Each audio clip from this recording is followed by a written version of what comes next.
Well, I personally think that this season doesn't get off to the best start with two visually quite interesting stories, but otherwise narratively quite dull, Terror of the Zygons and Planet of Evil. Season 13 really gets going and finds its stride with Pyramids of Mars, and we really get to see Hinchcliffe's vision of Doctor Who being a mix of hammer horror with a sci-fi twist really grow, and it's one of my personal favourite versions of Doctor Who. I also think it really suits the Fourth Doctor's personality. This otherwise light-hearted incarnation being forced to face these really dark situations, it's a good vibe, especially since even on his off day, making Pyramids of Mars, Paddy Russell's direction helps to make his more serious performance feel intentional to sell the stakes of a villain like Sutekh.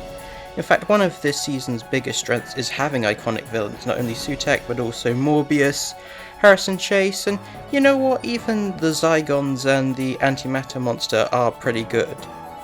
And you know what, even though it's not amazing, I personally like the Android Invasion. Alongside the Fourth Doctor, I think this season also gives Sarah some of her personality and agency back that she kind of lost in season 12, and her fun chemistry with Tom Baker is really enjoyable. As much as I like Harry and the unit team, it did make sense to sort of phase them out. That type of story was getting a bit tired at this point.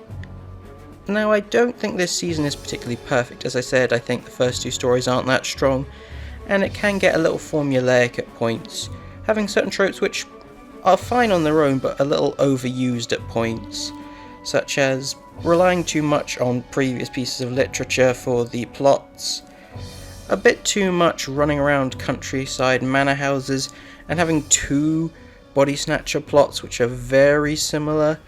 It can get a little been there done there. Overall, pretty solid season. Possibly my favourite, it's difficult to say.